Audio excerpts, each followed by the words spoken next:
The palace gates have never seemed so ominous. The security guards, usually a distant presence, now feel like silent sentinels watching the tension unfold inside. And just 1 minute ago, the world got a jolt that no one expected. The royal family issued a statement so shocking it could rewrite the story of modern monarchy. It concerned Prince Harry.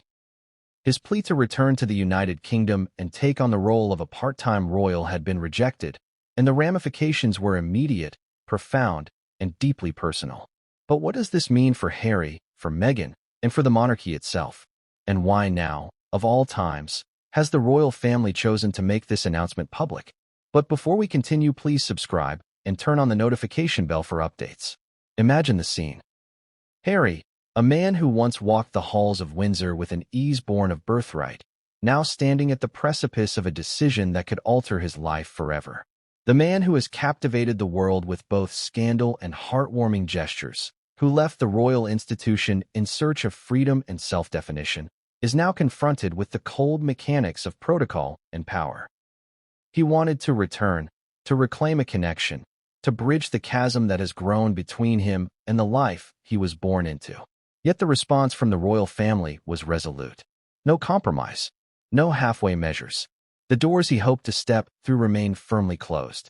And this isn't just a minor setback. For Harry, it is deeply personal. For the royal family, it is a statement about boundaries, tradition, and control. And for the public, it is yet another headline in a saga that seems to grow more dramatic with each passing day. But why now? Why make this public? The timing is curious, the decision controversial, and the implications far-reaching. This is a story that is not just about a man or a family, but about the delicate dance between duty, freedom, and the expectations of a global audience. Consider Harry's position. A prince, yes, but also a husband and father who has chosen a path outside the traditional confines of royalty. He has built a life in America, far from the pressures and scrutiny of the palace, yet the pull of home, of family, of tradition remains strong. And he was ready to compromise, to propose a solution that would allow him to return to the UK on his own terms. Part-time royal duties, ceremonial appearances, family events. Just enough to reconnect, to participate without surrendering the autonomy he fought so hard to secure. On paper, it might have seemed reasonable, practical even, but the palace saw it differently. They saw a threat to precedent, a challenge to centuries of tradition, and perhaps a risk to the carefully curated image of the monarchy. And in the corridors of power, intentions often matter less than optics. What makes this moment even more remarkable is the contrast between expectation and reality. The public has been trained, over generations of royal coverage, to expect certain patterns, disputes kept private, reconciliations whispered in the background, major decisions cloaked in silence until a carefully staged announcement. But this is different. This announcement was immediate, unambiguous, and direct. It speaks to a shifting approach, a modern monarchy grappling with the tension between transparency and discretion, tradition and adaptation. The world is watching, reacting, and speculating at a speed that would have been unimaginable just a few decades ago. Every word, every nuance, every facial expression is dissected, analyzed, and turned into headlines that ripple across continents. For Harry, the rejection is more than procedural. It is a statement. It signals that the compromises he hoped for, the blending of his independent life with his royal heritage, are not on the table. And it forces a reckoning. How does one reconcile identity with institution when the two seem irreparably at odds? How does a man balance love, loyalty, ambition, and autonomy when every choice is magnified through a lens of global scrutiny? And what of Meghan, whose own journey with the monarchy has been fraught with both triumph and conflict? Her perspective is crucial, yet largely hidden from the public eye. How does a family navigate these layered, overlapping tensions, each decision carrying emotional weight that can be felt across oceans? The emotional stakes are high. Harry has already made sacrifices, stepping away from titles, privileges, and roles that defined him from birth. He has faced public scrutiny, media attacks, and personal betrayals. Yet he sought reconciliation, a bridge back to the institution that shaped his early life. The denial of his plea is not just bureaucratic, it is profoundly human. It underscores the complexity of familial love entangled with institutional duty. And it raises questions that resonate far beyond royal circles. How do we balance personal desires with societal expectations? How do we negotiate the spaces between identity, loyalty, and self-fulfillment? Now, let's pause and consider the broader implications. This is not merely a story about one prince. It is a narrative about the evolution of monarchy, the pressures of modern media, and the intersection of personal agency with historical legacy. The decision to reject Harry's part-time return may be rooted in protocol, yet its reverberations touch every corner of the royal institution. It challenges assumptions about who has authority, who sets the rules, and who ultimately decides the shape of the monarchy in a rapidly changing world. And it presents a tableau that is both intimate and global, a single decision impacting hearts, institutions, and millions of observers worldwide. For the audience, the story is compelling because it combines elements of drama, intrigue, and human emotion. There is the tension of family conflict, the allure of hidden motivations, and the universal appeal of someone trying to reclaim a place in a world that seems just out of reach. We are drawn in by Harry's personal journey, yet captivated by the broader dynamics of the institution that shapes him. We want to know, what exactly did he request? How was it received behind palace doors? And most importantly, what happens next, knowing that every move will be scrutinized, dissected, and remembered? And here lies the first twist, the initial cliffhanger of our narrative. While the royal family's public announcement closed one door, it may have opened another, one fraught with uncertainty, strategy, and potential upheaval. The rejection is clear, yes, but the response is not. How will Harry navigate this new reality? Will he push back, compromise, or carve out a new path entirely? And what unseen forces within the palace may yet shift the balance, turning a moment of denial into something far more consequential? Every layer of this story is interconnected, each revelation building toward the next, each emotional spike teasing the reader, the viewer, the global audience who cannot look away. As we prepare to dive deeper into this exposé, remember the stakes. This is not tabloid sensationalism. This is a story of identity, power, and family loyalty. It is about a man caught between worlds, a family bound by tradition, and a public captivated by both. The opening scene, the announcement, the denial, the immediate emotional fallout, is only the beginning. What follows will explore the inner workings of Buckingham Palace, the personal and public reactions, and the unfolding drama that may redefine how we understand modern royalty. By the end of this video, you will have an unprecedented look into the events that led to this moment, the personalities involved, and the potential consequences of a decision that has already sent shockwaves across continents. You will understand not only what happened, but why it happened, and what it might mean for the future of Harry, Meghan, and the royal family. But for now, hold that question in your mind. If 1 minute ago the gates closed, what happens in the next?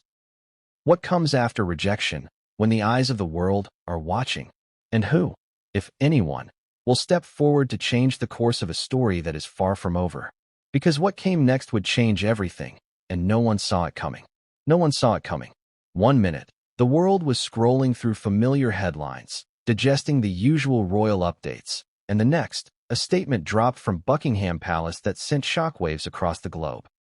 The announcement was short, precise, and unmistakable. Prince Harry's plea to return to the United Kingdom as a part-time royal had been rejected. Just like that, the hopes of a compromise that could have softened the chasm between him and his family were dashed. But the impact was immediate, far-reaching, and deeply personal, not just for Harry, but for the monarchy and millions who have followed his journey. Imagine the scene inside the palace when this decision was finalized. The air must have been thick with tension, every word measured, every glance scrutinized. King Charles, known for his meticulous attention to protocol and tradition, likely weighed the potential fallout from every angle. Advisors, lawyers, and aides would have prepared scenario after scenario. How would the media respond? How would the public react? How would this affect the fragile balance of family dynamics that has always been as delicate as it is powerful? The decision was not made lightly, and yet, the final statement was unyielding. For Harry, the moment of denial was not just procedural, it was deeply emotional. Consider the symbolism of what he had requested: a part-time role, a bridge between his independent life in America and the royal life he had left behind. On paper, it seemed reasonable, practical even, but for the palace, it represented uncertainty. It represented precedent. It represented a challenge to centuries of tradition that have always demanded clarity, hierarchy, and total alignment. And so, the rejection was definitive, leaving Harry in a liminal space between the life he built and the life he was born into. Public reaction was instantaneous. Social media exploded within seconds. Tweets, posts, and videos flooded platforms around the world. Headlines varied in tone, some sympathetic, others critical, many dripping with intrigue and speculation. The story was no longer just about Harry. It had become a global conversation about family, duty, identity, and the evolving role of monarchy in the modern age. Every news outlet scrambled to interpret the statement, to provide analysis, and to offer opinions that ranged from shocked to outraged. The palace had unwittingly, or perhaps deliberately, created a spectacle that would dominate the conversation for weeks, if not months. Inside the family, emotions ran high. Harry's brother, Prince William, known for his stoic demeanor and careful media strategy, would have been caught in a complex web of loyalty, protocol, and personal sentiment. King Charles, balancing his role as a father and as the monarch, faced the challenge of maintaining authority while managing the emotional fallout. And then there was Princess Anne, often overlooked but influential, whose perspective on Harry's return may have carried significant weight behind closed doors. Every member of the family, every advisor, every royal aide was now part of a story that would be dissected in living rooms, offices, and online forums worldwide. The announcement also brought into sharp focus the divide between expectation and reality. The public had, for years, grown accustomed to a certain narrative: royal disputes managed quietly, reconciliation attempted privately, and announcements carefully staged for maximum positive optics. This was different. This was immediate, unfiltered, direct, and the timing was notable. Why now? Why make this public, at this moment, in this precise manner? The answer, while partly rooted in protocol, also spoke to the broader strategy of the monarchy, its awareness of the global stage, and the pressures of modern media scrutiny. The emotional stakes for Harry cannot be overstated. He had already made significant sacrifices, stepping away from roles, titles, and privileges that had defined him from birth. He had faced intense media scrutiny, criticism, and personal betrayals.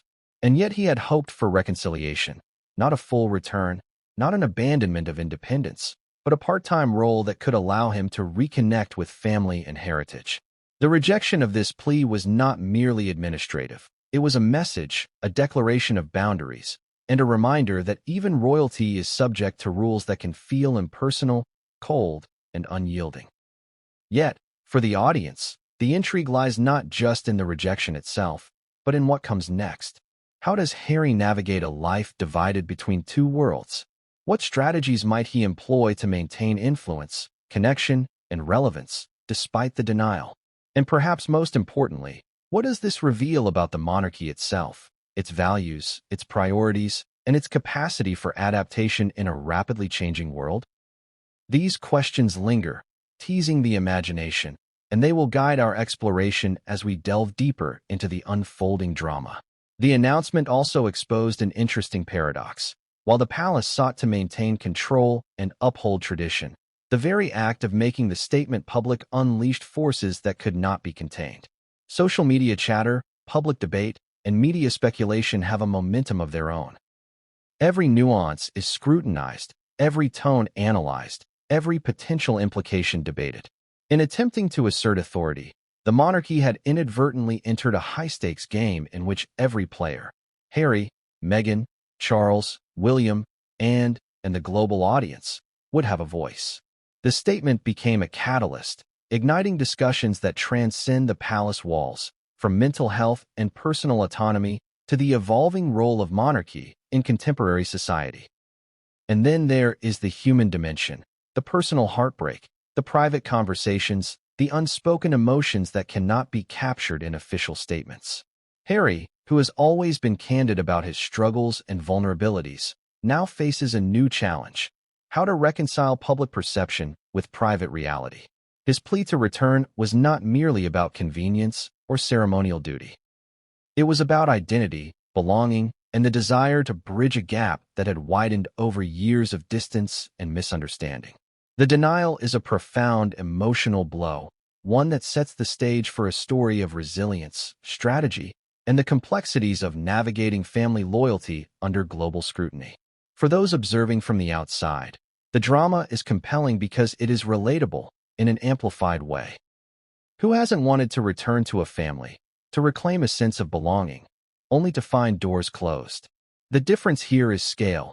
The consequences of this personal desire ripple across nations, media outlets, and social platforms.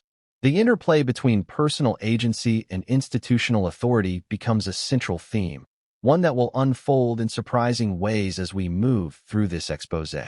And yet, the announcement is just the beginning.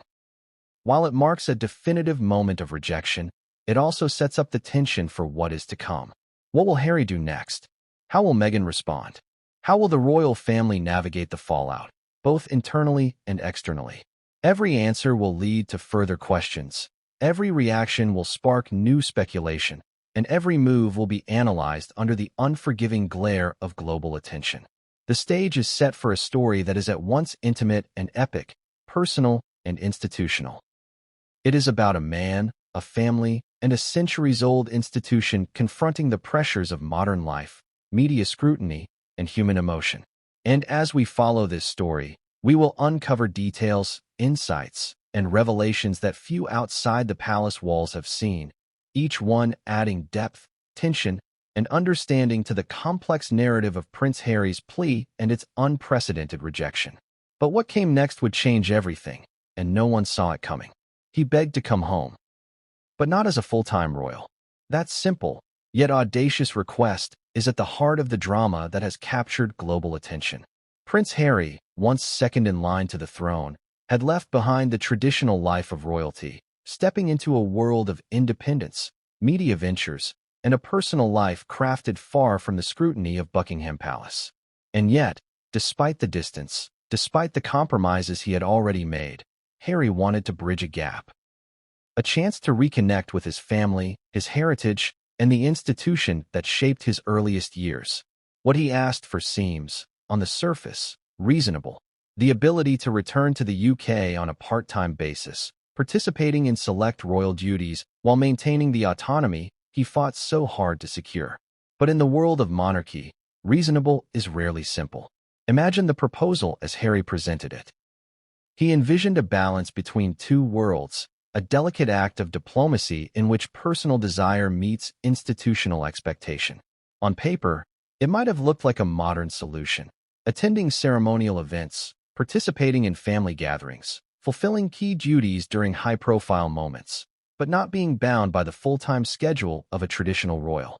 This was, in essence, a bid to maintain connection while honoring independence. Yet, for Buckingham Palace, the very concept of a part-time royal raised alarms. Could someone straddle the line between institution and independence without undermining either? Was there a precedent for such a hybrid arrangement? Or would this proposal destabilize long-held traditions that the monarchy relies upon to function? Harry's request also carried emotional weight. It was not merely about appearances or ceremonial obligations. It was a plea for belonging. By stepping away, he had created distance, both literal and symbolic, from the family he once called home. He had pursued a life that allowed him and Meghan to forge their own path, to escape the relentless gaze of the British media, and to define themselves on their own terms. Yet, human connection is persistent. The desire to participate in family life, to celebrate milestones, and to support those you love cannot be entirely separated from professional or institutional identity. Harry's plea was, in many ways, a manifestation of this human longing, a bridge across the emotional chasm that had grown over years of conflict, scrutiny, and physical separation. And yet, the proposal was complicated. It required careful negotiation, not just with King Charles and Prince William, but with the broader institution, including advisors, courtiers, and palace legal teams. There were practical considerations: security logistics, media management, public perception, and the delicate choreography of appearances and duties. The monarchy thrives on predictability, on structure, on a hierarchy that is rarely questioned. A part-time royal could introduce ambiguity, confusion over protocol, potential contradictions in messaging, and unforeseen consequences for both public perception and internal cohesion. In short, Harry's plea was emotionally grounded, personally significant, but institutionally precarious. To understand why this plea was so significant, consider Harry's history. From his earliest years, he was immersed in the rhythms of royal life. Formal ceremonies, private protocols, media scrutiny, and intense public expectation. These experiences shaped him, but they also imposed constraints.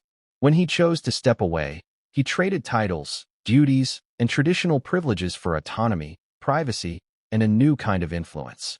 Returning as a part-time royal would have been a reversal. A blending of old and new identities, a balancing act that few could manage.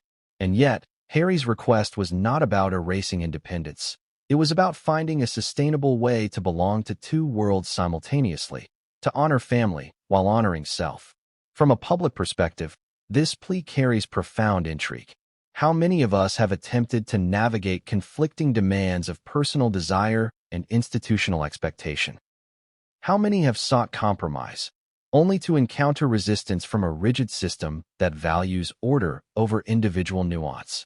Harry's experience magnifies this universal tension to extraordinary scale. Every word, every nuance, every detail is scrutinized, dissected, and broadcast to millions. The stakes are personal, yet they are amplified by global attention. The emotional resonance is powerful. A man seeking connection, a family navigating boundaries, an institution balancing tradition and modernity. And yet, there was more beneath the surface. Sources suggest that Harry's plea was not merely logistical, but deeply relational.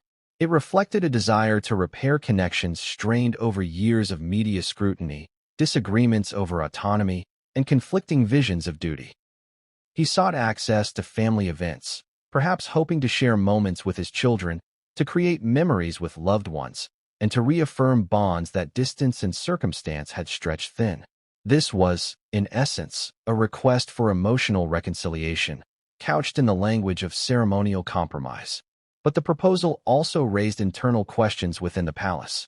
Could a part-time royal fulfill obligations without compromising security, consistency, or precedent? How would other family members react? Could this arrangement satisfy public expectation while protecting institutional credibility? Advisors likely debated each scenario in painstaking detail: contingency plans, media strategy, potential backlash, and long-term implications. Every angle was considered, and yet, the human dimension, Harry's personal longing, remained intangible, difficult to quantify, and impossible to manage entirely through policy or procedure. The stakes were particularly high for King Charles. As monarch, he must balance compassion for his son with the obligations of office. Authority, tradition, and precedent are foundational to his role, and any perception of favoritism or inconsistency could have ripple effects throughout the monarchy and the Commonwealth. For William, Harry's elder brother, the situation is equally complex. Loyalty to family, responsibility toward institutional stability, and the personal pain of estrangement all collide in a way that defies simple resolution. And for Princess Anne and other senior royals, opinions, counsel, and influence contribute to a decision-making process that is as layered as it is consequential.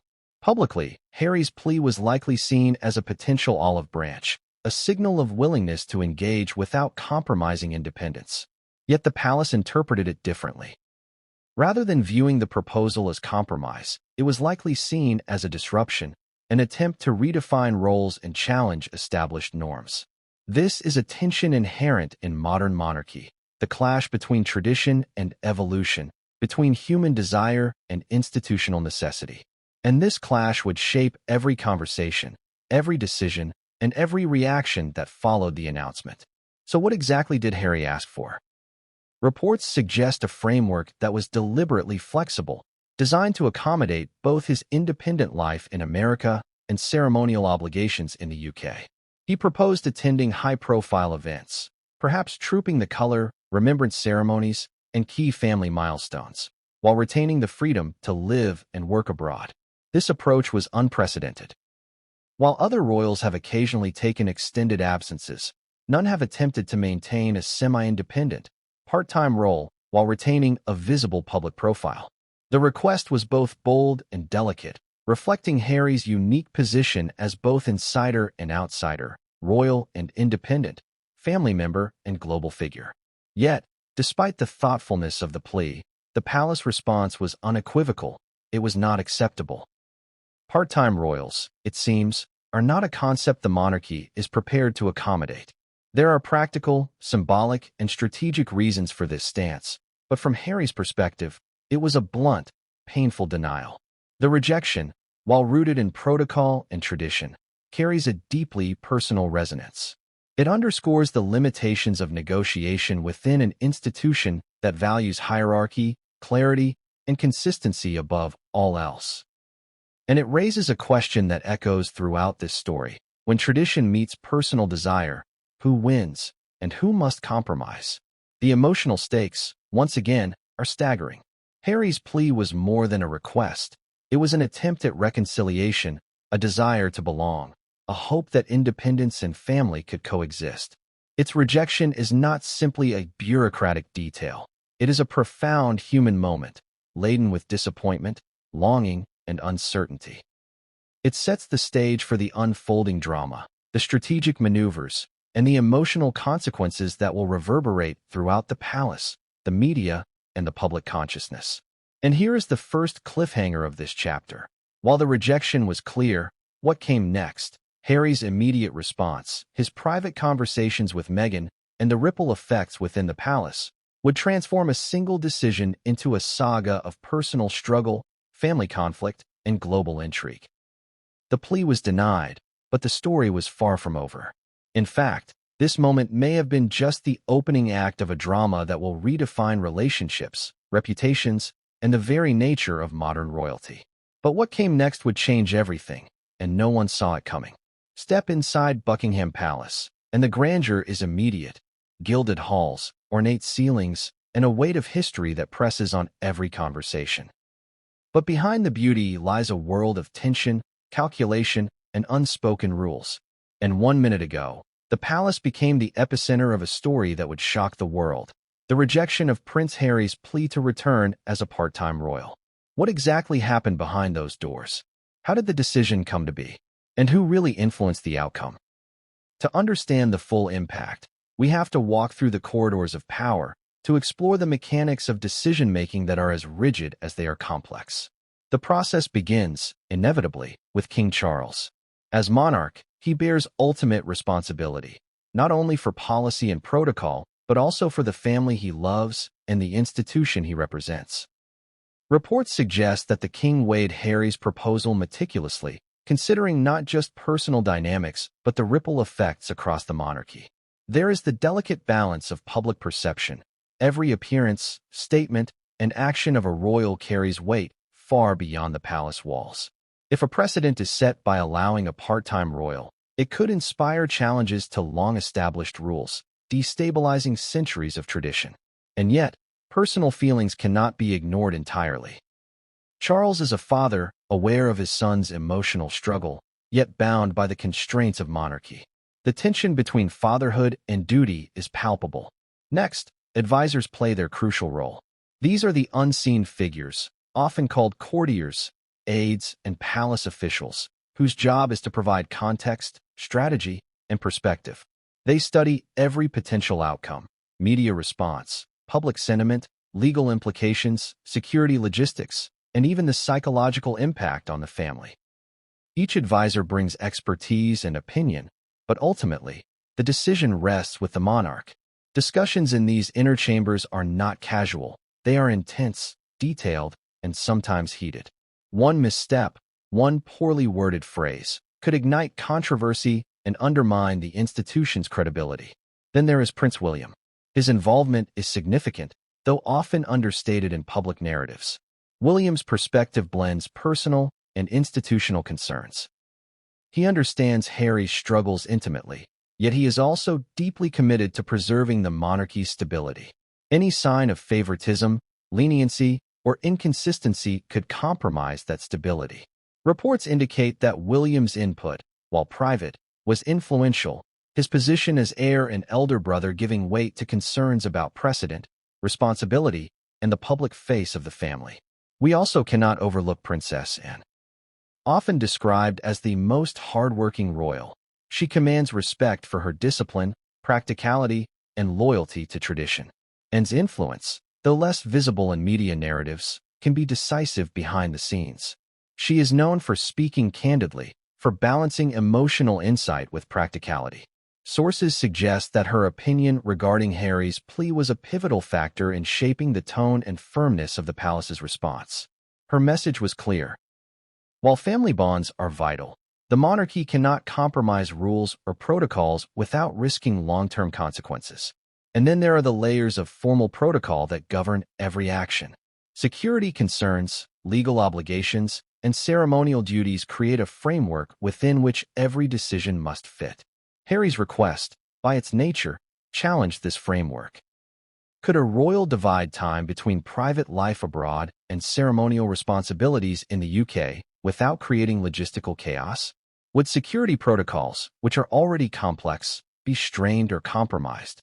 Could media management effectively protect privacy while maintaining public confidence? These questions are not trivial.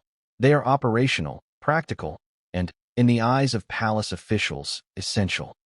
It is here, within this labyrinth of authority, protocol, and counsel, that the final decision crystallized. The rejection was not a snap judgment. It was the result of hours, perhaps days, of deliberation, weighing consequences and risks.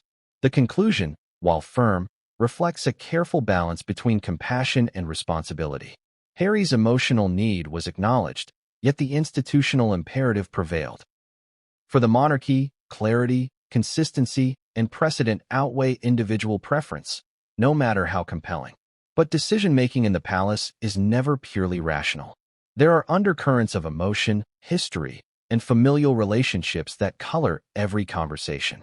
Past conflicts, media scrutiny, and personal grievances inform perspectives, even when unspoken. Advisors may present data and scenarios, but underlying feelings, loyalty, resentment, protectiveness, shape interpretations and recommendations. In this context, rejecting Harry's plea becomes as much about signaling boundaries as it is about maintaining order.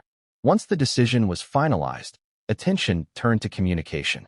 How do you deliver news of such magnitude to both the subject and the public in a way that preserves dignity, authority, and public trust? The statement was crafted with precision, brief, firm, and unambiguous. Every word chosen to convey clarity while minimizing controversy. It addressed the public's right to know while maintaining the monarchy's control over narrative. Yet, paradoxically, the very act of public announcement sparked the global conversation the palace likely anticipated but could not fully control. Behind closed doors, the atmosphere would have been electric. Harry, upon learning of the rejection, would have felt the weight of both disappointment and understanding. Meghan, by his side, processing the implications and strategizing next steps. Advisors observing, weighing every reaction, noting every nuance. The king, aware of the emotional impact but steadfast in his responsibility.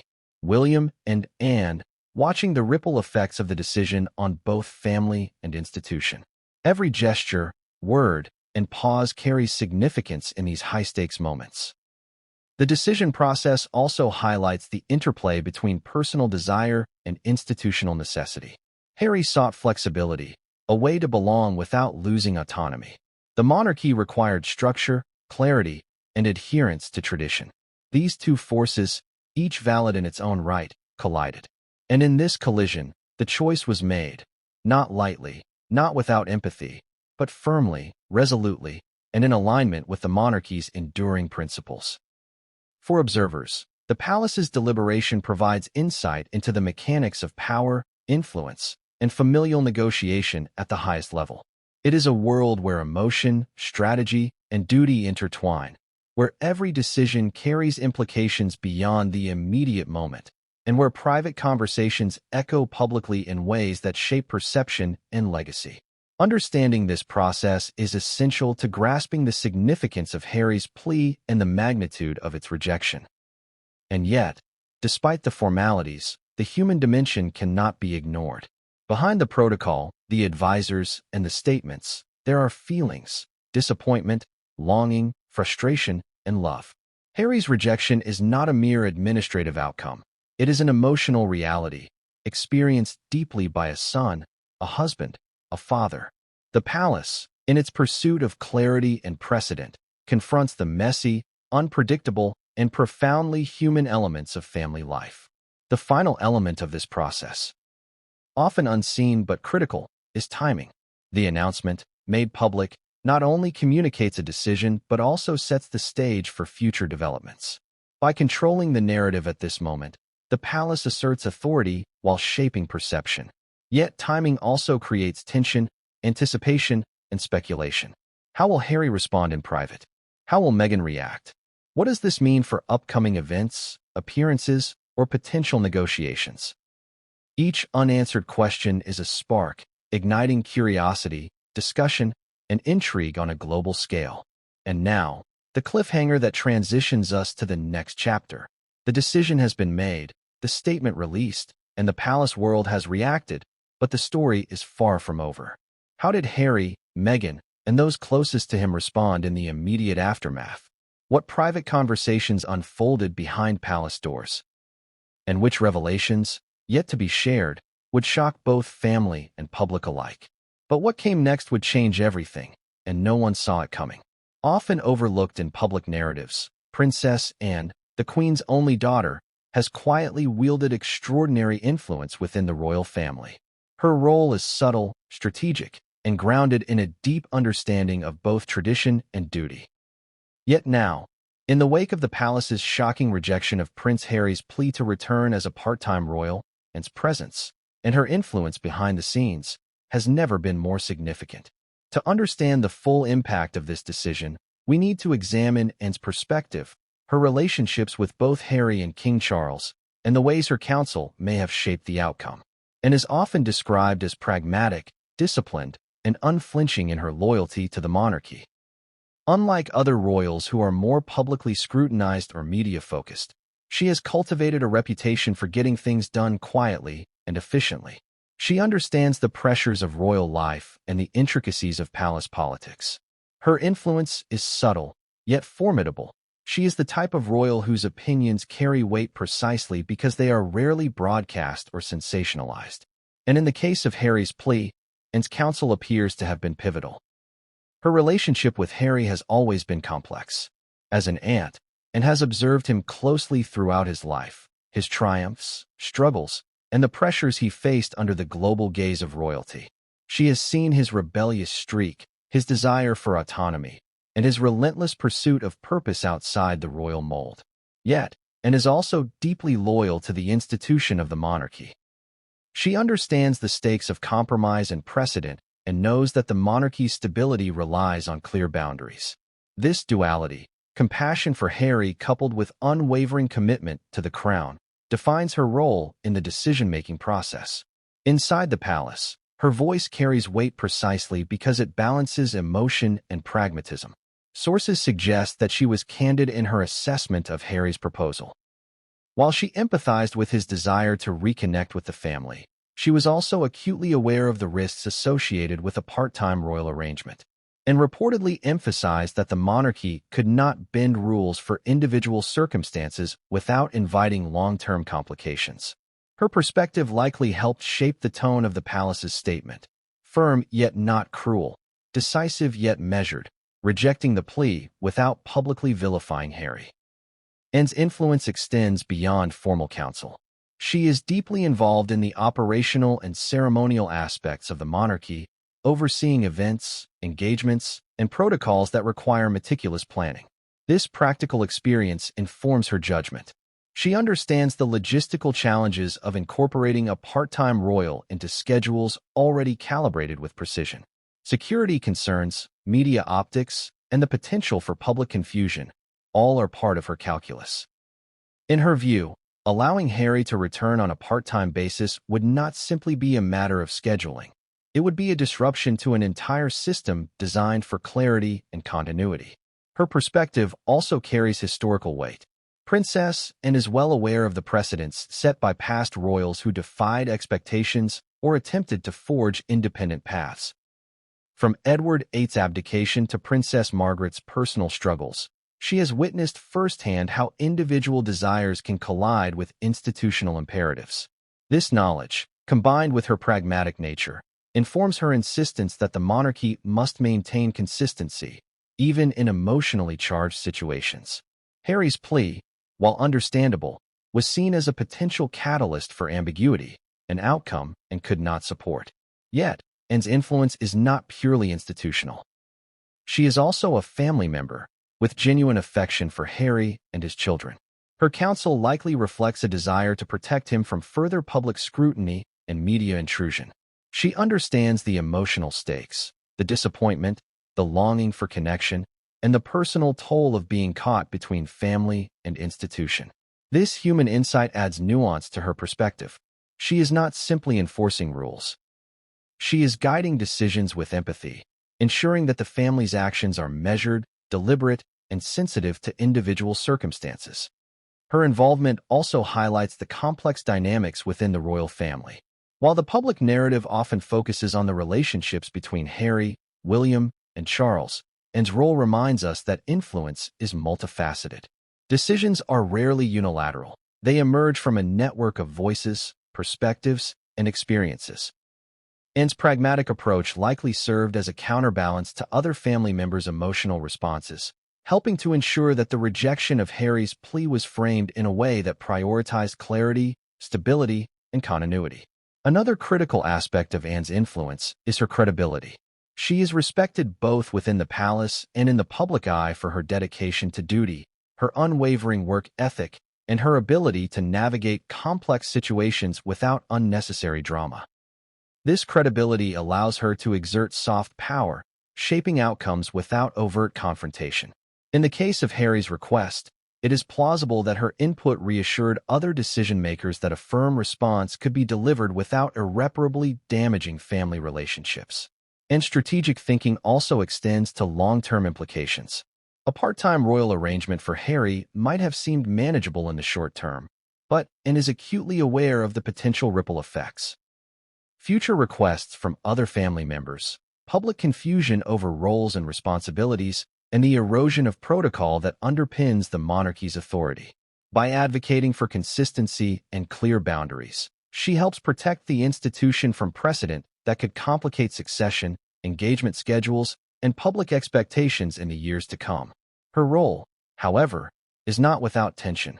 Anne's empathy for Harry likely creates internal conflict. She must balance familial loyalty with institutional responsibility, personal feelings with public duty.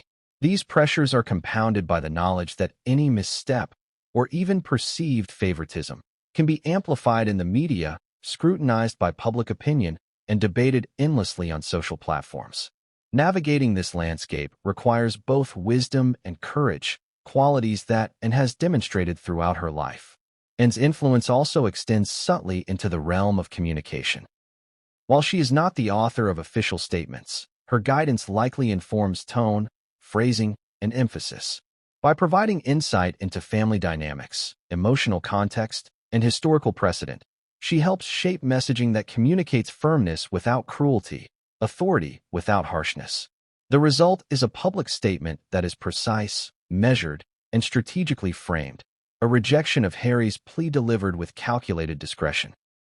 Yet, despite her strategic acumen, the human element remains central, and understands that decisions like this are deeply personal, affecting relationships, emotions, and individual well-being. Her counsel likely reflects a desire to protect both Harry and the monarchy, balancing compassion with pragmatism. She embodies a rare blend of empathy and strategy, ensuring that decisions are not purely transactional, but informed by an understanding of human complexity. The broader significance of Anne's role is profound. It demonstrates that influence in the monarchy is not solely about visibility or media presence. True power often lies in discretion, judgment, and the ability to navigate complex intersections of duty, emotion, and protocol. Her input in the rejection of Harry's plea underscores this principle. Decisions that appear straightforward in public are often shaped by nuanced perspectives, historical awareness, and strategic foresight. And here lies the first cliffhanger of this chapter. While Princess Anne's counsel helped shape the rejection of Harry's plea, the aftermath, Harry's private response, Meghan's involvement, and the ripple effects throughout the palace would set the stage for revelations and conflicts that no one outside the family could anticipate. Her influence, though subtle, is only one thread in a complex tapestry of decisions, emotions, and strategic maneuvering that will define the next chapter of this saga. But what came next would change everything, and no one saw it coming. The moment Buckingham Palace released the statement rejecting Prince Harry's plea to return as a part-time royal, the world erupted. Newsrooms, social media platforms, and online forums ignited in a firestorm of commentary, speculation, and debate. Within seconds, hashtags trended, pundits debated the implications, and millions of people shared their opinions, feelings, and shock. This was no ordinary royal announcement. It was a seismic event, a collision of family drama, institutional authority, and global attention that would dominate headlines for weeks to come. To understand the magnitude of the media reaction, consider the speed and scale. Within the first hour, major news outlets in the UK, US, and across Europe were breaking the story. Tweets and posts flooded social media platforms, dissecting every nuance of the announcement. Memes appeared almost instantaneously, blending humor with incredulity. Public sentiment, divided and emotional, ranged from outrage to empathy, admiration to criticism. For Harry and Meghan, this meant their personal lives were once again thrust into a global spotlight, magnified by the immediacy of modern media and the insatiable curiosity of audiences worldwide. The tone of coverage varied dramatically. Traditional media outlets approached the story with a mix of analysis, history, and speculation. Some emphasized the personal and emotional dimensions, portraying Harry as a son seeking reconciliation and a man longing to reconnect with his roots. Others highlighted the institutional and procedural aspects, framing the rejection as a necessary step to maintain tradition, protocol, and the monarchy's credibility. Tabloids leaned heavily into drama, presenting the decision as yet another chapter in a saga of familial tension, betrayal, and royal intrigue. Meanwhile, social media amplified emotion, with viral posts and threads dissecting every statement, gesture, and historical context. Public reaction was equally polarized. Some applauded the palace for its decisiveness, viewing the rejection as a necessary assertion of authority and consistency. For these observers, allowing a part-time royal could have set a dangerous precedent, undermining centuries of protocol and creating confusion about roles, responsibilities, and succession. Others sympathized deeply with Harry, seeing him as a man caught between loyalty and autonomy, yearning to reconnect with his family while maintaining the independence he fought to secure. They criticized the monarchy for rigidity, perceived coldness, and the emotional toll of denying a son's plea for connection. Social media, of course, magnified every nuance. Memes, viral videos, and commentary spread across platforms like wildfire, blending humor, outrage, and speculation. Users debated the fairness of the decision, the underlying motivations, and potential long-term consequences. Every article, tweet, and post was dissected, commented on, and reshared, creating a feedback loop of attention and emotion. In this environment, perception often becomes reality. Public opinion shapes narrative, and the palace must respond not only to facts but to the amplified interpretations of millions. Media coverage also fueled speculation about internal palace dynamics. Who influenced the decision? How did Meghan respond behind the scenes? What role did Princess Anne play in shaping the outcome? Analysts and journalists attempted to connect dots, using previous statements, appearances, and historical patterns to construct possible narratives. The result was a multi-layered story that intertwined fact, speculation, and emotion, a story that drew audiences in precisely because it combined human drama with institutional intrigue. The emotional resonance of the media coverage cannot be understated. Audiences were not merely observing a royal announcement. They were witnessing a human story on a global stage. Harry's plea represented themes that resonate universally: family conflict, the desire for belonging, the tension between personal autonomy and societal expectation. These themes amplified engagement, creating empathy, outrage, and intense curiosity. Every reader, viewer, and social media participant became part of the unfolding narrative, emotionally invested in the outcome. International reaction added further complexity. In the United States, where Harry and Meghan now reside, coverage emphasized the personal struggle and the couple's pursuit of independence. American media often framed the story as a tale of individual agency, freedom, and emotional truth. In the UK, coverage was more nuanced, reflecting a mix of loyalty, tradition, and critique of both Harry and the monarchy. Across Europe, commentary ranged from fascination with the human drama to analytical assessments of monarchy and public perception. Globally, the announcement became a lens through which millions examined questions of duty, identity, and the balance between personal desire and institutional obligation. The media frenzy also highlighted contradictions and tension points. While Harry sought flexibility and compromise, the palace prioritized structure and precedent. Headlines and opinion pieces debated whether the monarchy's rigidity was justified or whether it represented emotional neglect. Social media users amplified these tensions, sharing emotional responses, personal reflections, and critiques that range from sympathetic to scathing. The speed and intensity of this coverage ensured that the story would not fade quietly, but would continue to dominate public discourse for weeks, months, or even longer. Another significant dimension was the framing of Harry and Meghan's response. While the palace issued a formal, measured statement, media outlets speculated on private conversations, emotional reactions, and behind-the-scenes maneuvers. The public narrative painted a vivid picture of personal struggle, highlighting the human cost of institutional decisions. This coverage created empathy for Harry and Meghan, positioning them as figures navigating complex personal and professional landscapes under the glare of relentless attention. The media frenzy also reinforced the global fascination with monarchy as a concept. Audiences are drawn not just to celebrity, but to the interplay between personal drama and institutional legacy. The story of Harry's plea and its rejection illuminates larger questions. How do royal families balance tradition with modernity? How do they manage personal desires alongside public expectations? And how do individual actions ripple across centuries of precedent and public perception?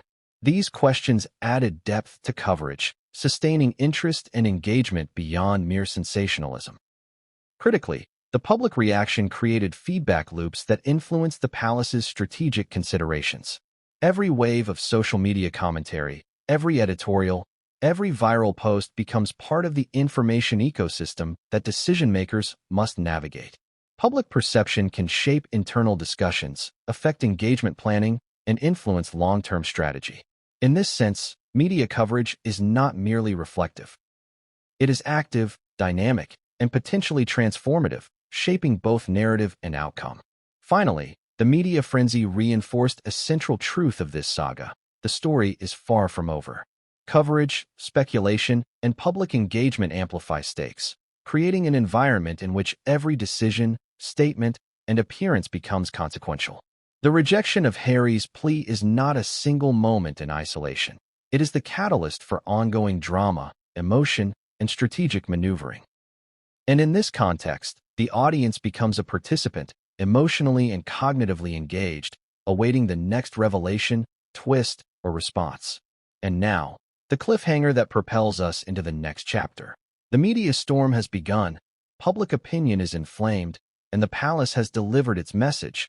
But behind closed doors, the real reactions of Harry, Meghan, and the senior royals are just beginning to unfold. The drama is far from over, and the next moves will be more surprising, revealing, and consequential than anyone could anticipate. But what came next would change everything, and no one saw it coming. Behind the headlines, the social media storm, and the official statements, there is a private world few outsiders ever see. A world where emotions, strategy, and family intersect in ways that are intensely personal. Meghan Markle, Duchess of Sussex, has long been a central figure in the narrative surrounding Prince Harry, and her perspective on the rejection of his plea to return as a part-time royal is both complex and revealing. To fully understand the unfolding drama, we must explore not only her public persona but the private, behind-the-scenes response that has influenced every subsequent decision and conversation. Imagine the moment Meghan learned of the palace's decision. Perhaps she was with Harry in their California home, processing the news together, weighing the emotional and practical implications. For Meghan, who has navigated intense media scrutiny, public judgment, and a highly controlled institutional environment, this was a confirmation of both familiar frustrations and ongoing challenges. The rejection was not merely about protocol. It was about a boundary, a refusal to accommodate compromise, and a reminder of the constraints imposed by an institution that she and Harry had long questioned. Meghan's response, while private, likely combined a mixture of empathy, protectiveness, and strategic thinking. She understands Harry's vulnerabilities, his emotional connection to his family, and his desire to reconcile personal identity with royal tradition. At the same time, she is acutely aware of the risks inherent in re-engaging with an institution that had previously subjected them to intense public scrutiny. Her perspective is both personal and tactical. Protect the family unit, manage public perception, and preserve autonomy while considering the emotional stakes for Harry, herself, and their children. From Meghan's viewpoint, the plea was more than a request. It was a delicate act of diplomacy, a chance to bridge worlds without compromising independence.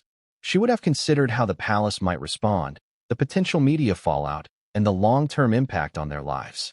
The rejection, therefore, was not only a disappointment, but a validation of concerns she had long held, that the monarchy prioritizes tradition and optics over individual agency and emotional nuance. It was a moment that reinforced her awareness of the complex interplay between power, protocol, and personal desire. Her private response also likely involved strategic consideration for the couple's future. Meghan has consistently emphasized agency, autonomy, and influence beyond the confines of royal tradition. She understands that any engagement with the palace carries both opportunity and risk. In the wake of the rejection, her priority would have been to support Harry emotionally, while simultaneously assessing the practical implications for their family, public image, and ongoing projects. This dual focus, emotional care and strategic calculation, is central to her role in this saga. Meghan's empathy for Harry is paired with a deep understanding of media dynamics. She has experienced firsthand how public narratives are shaped, distorted, and amplified. The rejection of the plea was not just a personal setback. It was a story that would dominate headlines, social media, and public opinion. Meghan's insight into narrative management likely informed immediate responses, guiding Harry on how to approach conversations, maintain privacy, and prepare for the public reaction. Her media savvy ensures that while the palace controls the official message, the couple can still navigate public perception with awareness and intentionality. Emotionally, Meghan's response was probably layered with both validation and frustration. On one hand, the decision underscores the challenges of navigating royal expectations, highlighting the limits of compromise within an institution steeped in tradition. On the other hand, it validates her long-standing concerns about autonomy, independence, and the constraints placed on individuals within the royal framework. This dual emotional reality, simultaneously empathetic, protective, and strategic, defines her approach to the situation and frames her influence on Harry's next steps. Her private response also reveals the personal stakes for their family. Meghan and Harry have children, and any decision regarding a return to the UK would have profound implications for them. Emotional stability, public exposure, schooling, and familial relationships all factor into her considerations. The rejection not only affects Harry's personal desires, but also reverberates through the family unit, influencing decisions about where to live, how to engage with extended family, and what level of participation in royal life is feasible or desirable. Meghan's perspective is informed by the responsibility to safeguard the family's well-being while navigating an intensely public environment. In addition to personal and family concerns, Meghan's response is shaped by historical context. She has observed patterns of royal behavior, media treatment, and institutional rigidity. This awareness likely informs her counsel to Harry, highlighting risks, potential outcomes, and strategic pathways.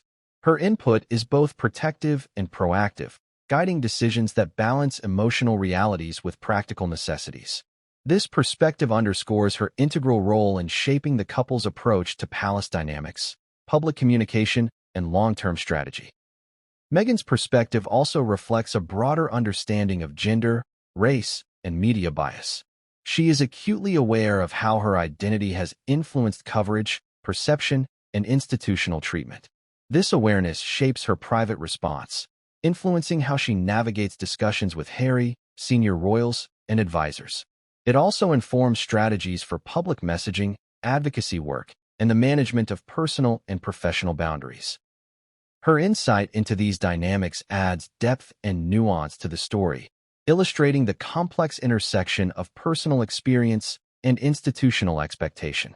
Another critical dimension of her response involves resilience and long-term vision. Meghan is known for her strategic thinking, ability to anticipate challenges, and focus on outcomes beyond immediate setbacks. The rejection of Harry's plea, while disappointing, is a single moment within a broader narrative that includes public influence, philanthropic endeavors, and ongoing engagement with global audiences. Her perspective emphasizes the importance of maintaining focus, preparing for future opportunities, and navigating challenges with composure and intentionality. Meghan's role also highlights the emotional labor inherent in the situation. Supporting Harry while managing public perception, institutional dynamics, and family considerations requires constant negotiation, empathy, and foresight. Her private response is not simply reactive. It is proactive, deliberate, and guided by a deep understanding of human behavior, media strategy, and institutional pressures. She serves as both emotional anchor and strategic partner, shaping decisions and responses that will reverberate through the palace and the public sphere. Finally, Meghan's perspective underscores a central theme in this saga: the tension between personal desire and institutional expectation.